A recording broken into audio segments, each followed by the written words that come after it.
The DJI Spark is a very incredible drone, but there are a few things that I feel like you should keep in mind when flying this drone. Hey guys, I'm Rocket Germani. Today, I'll be showing you a few things you just want to keep in mind when owning a DJI Spark.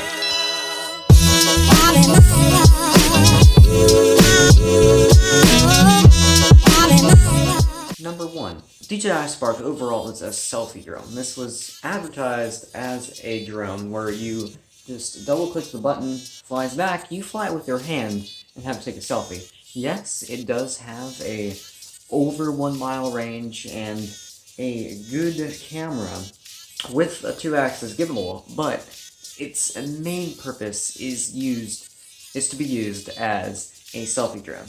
Now, I've only once used the selfie feature, and it was for a demonstration, which you'll probably be seeing in background shots or something, but I use this for cinematics. It works fine, but just don't be disappointed when your selfie drone can't go very far and has limited range.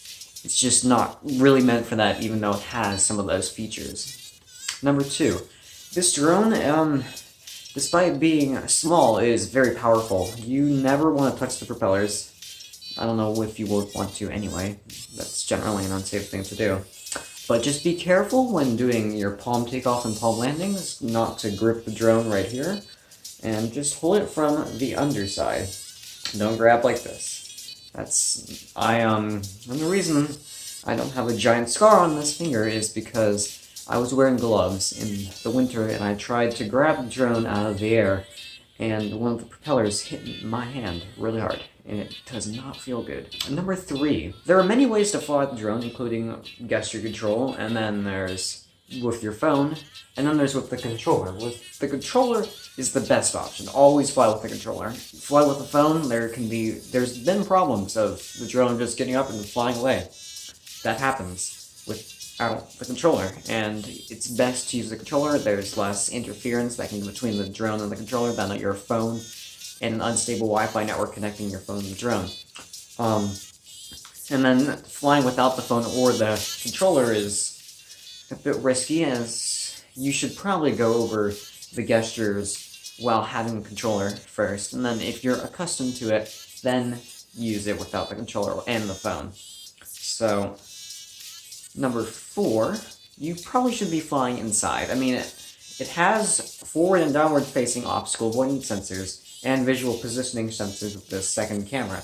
Problem is, when you're flying indoors, it gets really loud, and then you feel like the drone actually will feel like it's crammed. The sensors will not want to make the drone go anywhere, so you're basically stuck, and unless you're in a wide open room, then you probably shouldn't be flying it inside. I've flown it inside once, and it's a very hard thing to do. You should do it once you are more accustomed to the controls of the drone. Number 5, last tip of the day.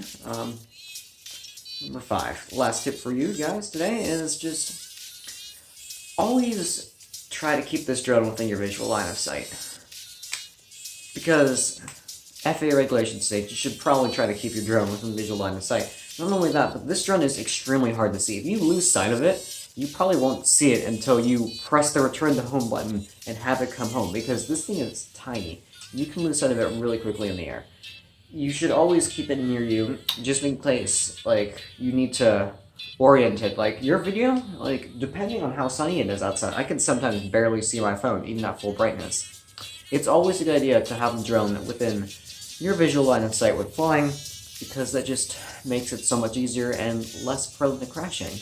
Alright, I'm Rocket Germani, and those were my 5 things that you should keep in mind in order to understand your DJI Spark more and what it really is. Drop a like and subscribe, and I'll see you in the next video. Question mark?